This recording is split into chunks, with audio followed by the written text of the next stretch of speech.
Bismillahirrahmanirrahim. Assalamualaikum warahmatullahi wabarakatuh. Selamat datang di mata kuliah International Economics. Pada kesempatan kali ini kita masih membahas mengenai teori perdagangan internasional dalam menentukan pola perdagangan atau pattern of trade. Pada sesi sebelumnya kita sudah mempelajari dua teori yang umum digunakan dalam menjelaskan pola perdagangan internasional, yaitu dari absolute advantage dan comparative advantage. Kalau absolute advantage itu melihat kepada tingkat efisiensi, lalu comparative advantage melihat kepada opportunity cost, lalu kita ada sebuah teori lain yaitu dari teori Heckscher-Ohlin itu melihat kepada proporsi faktor produksi atau endowment. Kita sebutnya sebagai faktor proportion theory dari Heckscher-Ohlin model. Bagaimana si model Heckscher-Ohlin melihat proporsi faktor produksi yang dimiliki oleh kedua negara itu menentukan spesialisasi suatu negara untuk memproduksi barang tertentu dan mengekspor barang tersebut.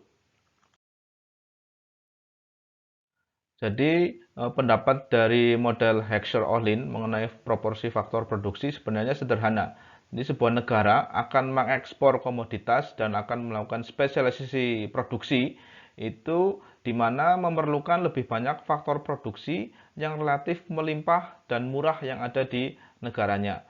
Jadi sebuah negara itu akan melakukan spesialisasi produksi di produksi tertentu di mana faktor produksi untuk membuat produksinya itu yang paling banyak dan melimpah. Kalau sebuah negara kaya dengan sumber daya alam yang menghasilkan barang-barang yang membutuhkan banyak sumber daya alam.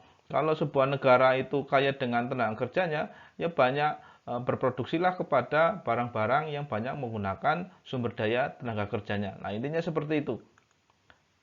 Nah, ilustrasinya bisa dilihat seperti ini. Misalkan ini adalah negara Indonesia yang kaya dengan sumber daya alam, kaya dengan teknologi, kaya dengan tenaga kerja juga, tapi minim sekali pembentukan kapital gitu. Misalkan ya. Nah, contoh kita ilustrasi sederhana saja. Indonesia kaya dengan sumber daya alam karet misalkan dan menjadi salah satu pengekspor karet terbesar ya di dunia. Nah, karet ini sebagai bahan memproduksi sepatu atau alas kaki. Nah, misalkan kayak gitu. Kita memiliki gambaran Indonesia sebagai produksi atau produsen alas kaki, di mana untuk memproduksi alas kaki membutuhkan banyak tenaga kerja. Kita asumsikan untuk membuat alas kaki dibutuhkan banyak tenaga kerja. Dan tenaga kerja di Indonesia itu ternyata cukup melimpah. Itu Anda bayangkan 250 juta orang tentu yang potensial menjadi tenaga kerja di bidang ini cukup melimpah. Maka kalau menurut Heckscher-Ohlin modelnya seharusnya Indonesia itu spesialisasi di produksi sepatu dan mengekspor sepatu. Nah, ini kata si Heckscher-Ohlin.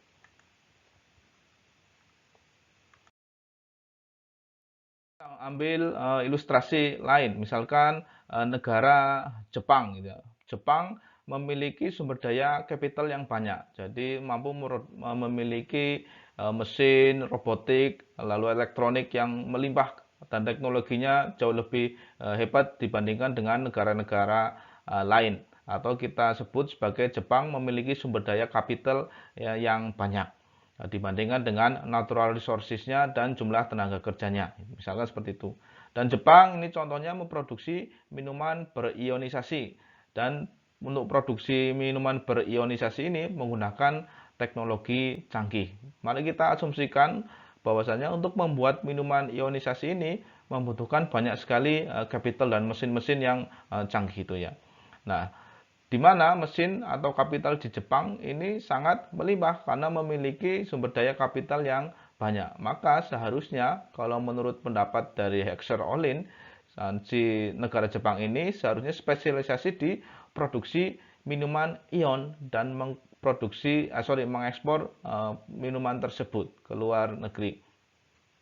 Nah, nanti kita lihat bagaimana penggunaan model Heckscher-Ohlin pada dua negara. Kita ambil contoh negara Indonesia dan negara Jepang, di mana negara Indonesia itu faktor produksinya yang dominan adalah tenaga kerja, lalu di negara Jepang faktor produksinya yang dominan adalah capital. Bagaimana mereka melakukan spesialisasi produksi dan mengekspor barang-barang apa saja yang di antara kedua negara tersebut.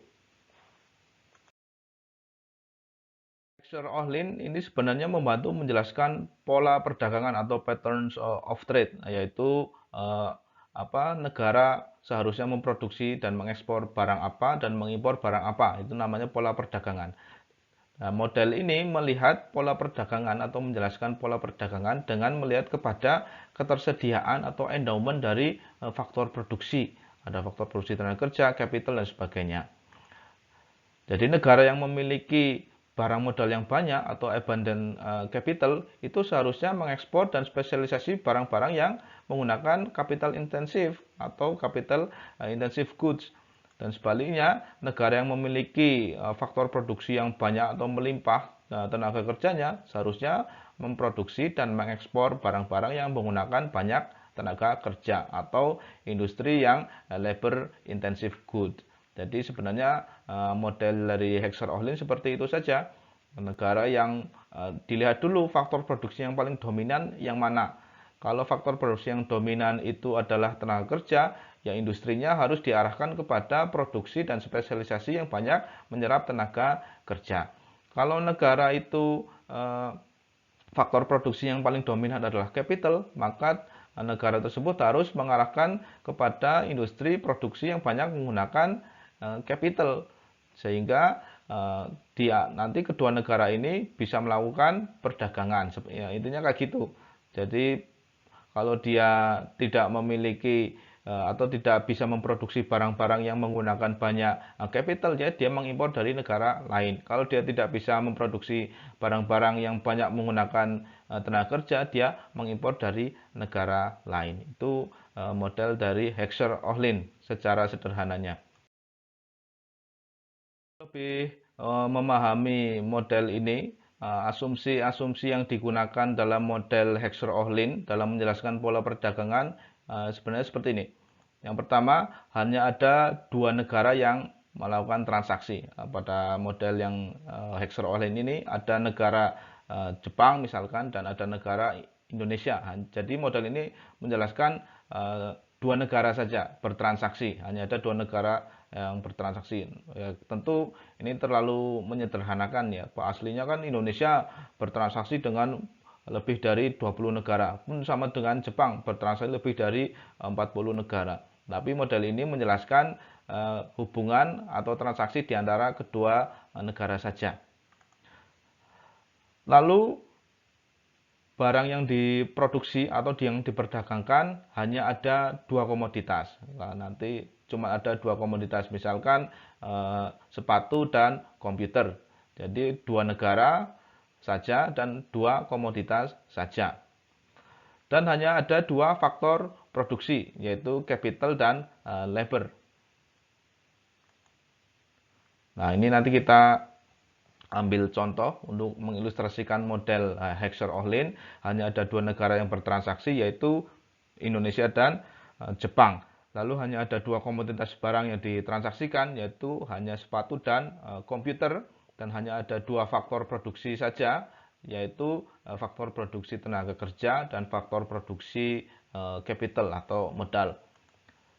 Asumsi lain bahwasanya nomor 4, 5, dan 6 faktor produksi dapat berpindah antar industri namun tidak antar negara. Jadi faktor produksi tenaga kerja itu hanya bisa berpindah dari satu industri ke industri yang lainnya saja di satu negara. Nah, misalkan seperti itu. Lalu output hasil produksi bisa diperdagangkan secara bebas antar kedua negara ini, Indonesia dan Jepang.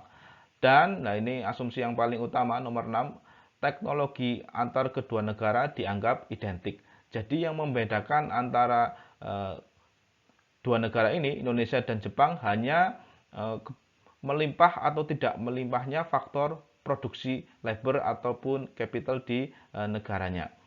Nah, ini adalah 6 asumsi yang digunakan oleh Heckscher-Ohlin model untuk menjelaskan pola perdagangan internasional. Jadi ada dua negara, Indonesia dan Jepang misalkan, lalu hanya ada dua komoditas yang mampu baik Indonesia dan Jepang produksi. Jadi Indonesia dan Jepang itu yang mampu memproduksi sepatu, mampu memproduksi komputer. Jepang pun sama, mampu memproduksi sepatu, mampu memproduksi komputer. Lalu nomor 3, hanya ada dua faktor produksi. Jepang memiliki labor, juga memiliki jumlah capital. Indonesia pun sama, memiliki jumlah labor tertentu atau tenaga kerja tertentu, juga memiliki jumlah barang modal tertentu.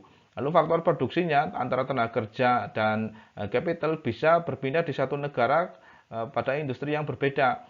Misalkan jumlah labor dan capital di industri sepatu bisa berpindah ke industri komputer di Indonesia. Jadi fleksibel.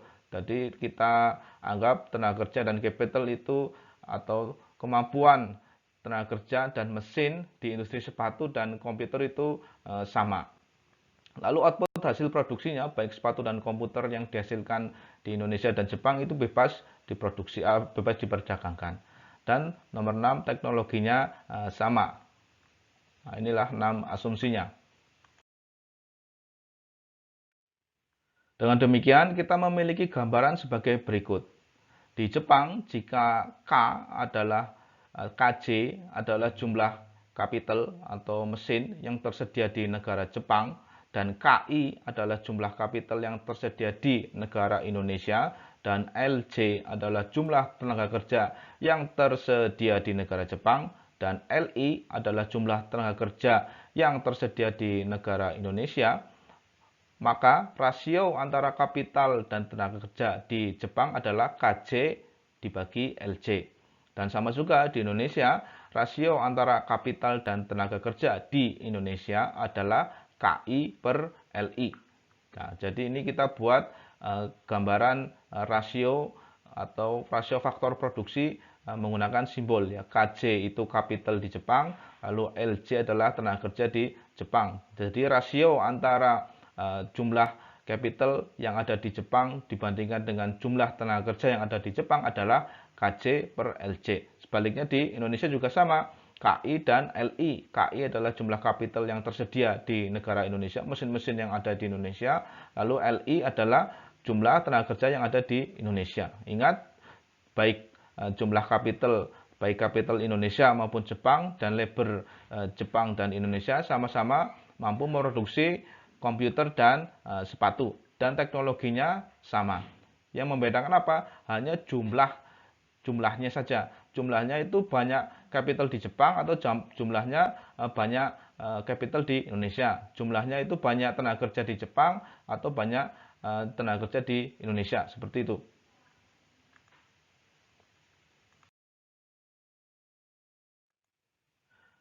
Mari kita lihat proporsi faktor produksi yang ada di Jepang. Walaupun dalam model Heckscher-Ohlin ini menggunakan dua asumsi ya, menggunakan dua faktor produksi, tapi ini gambaran misalkan faktor produksi proporsi yang ada di Jepang.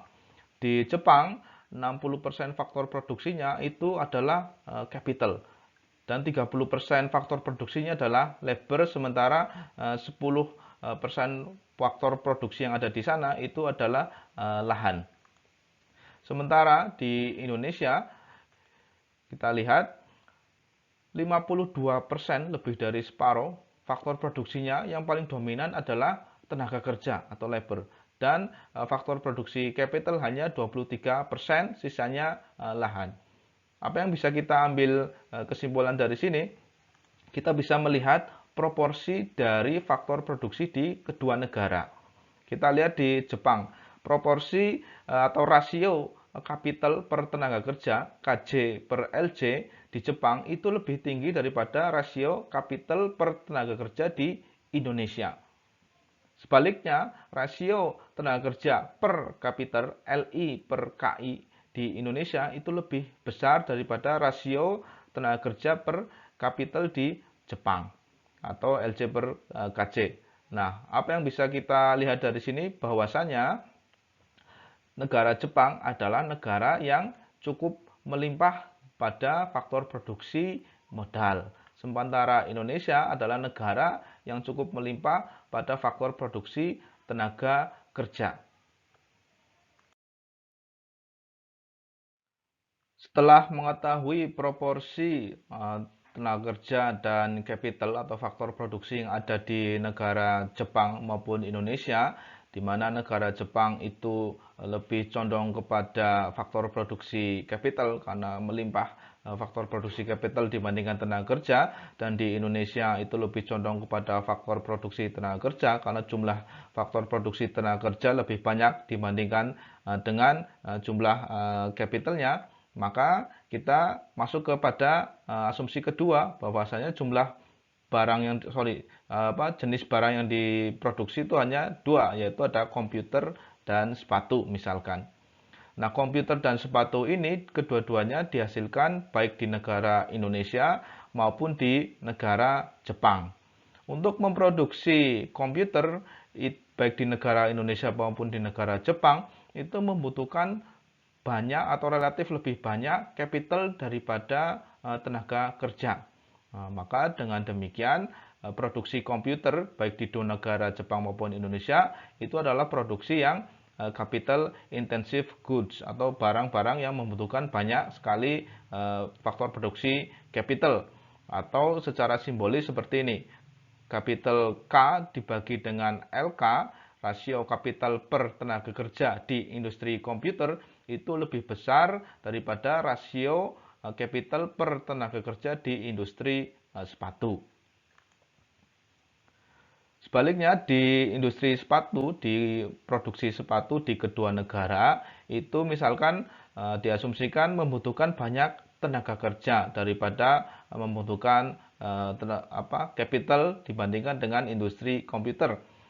Jadi jika sepatu diproduksi dengan banyak tenaga kerja dibandingkan dengan komputer yang banyak diproduksi menggunakan mesin, maka industri sepatu atau produksi sepatu dikatakan industri yang labor intensive goods, atau secara simbolis rasio tenaga kerja di industri sepatu itu per kapitalnya lebih besar daripada rasio per tenaga kerja per kapital di industri komputer. Nah, ini profilnya seperti ini. Jadi kita memiliki profil bahwasanya komputer itu diproduksi dengan menggunakan banyak capital, lalu sepatu diproduksi dengan banyak labor atau tenaga kerja. Nah, dengan demikian kita memiliki gambaran seperti ini. Kedua negara yaitu Jepang itu tadi relatively capital abundant gitu ya, lebih banyak faktor produksi capitalnya, lalu Indonesia lebih banyak faktor produksi tenaga kerjanya.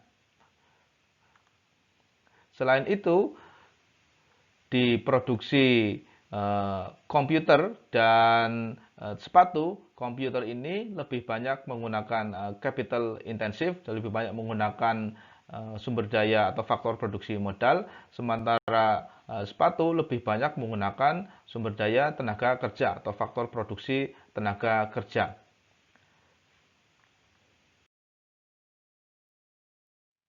Dengan demikian, menurut model Heckscher-Ohlin, itu seharusnya Jepang yang memang relatif banyak memiliki faktor produksi capital dibandingkan dengan faktor produksi tenaga kerja, itu seharusnya spesialisasi dan mengekspor pada komoditas yang memang banyak menggunakan faktor produksi capital, yaitu pada industri komputer.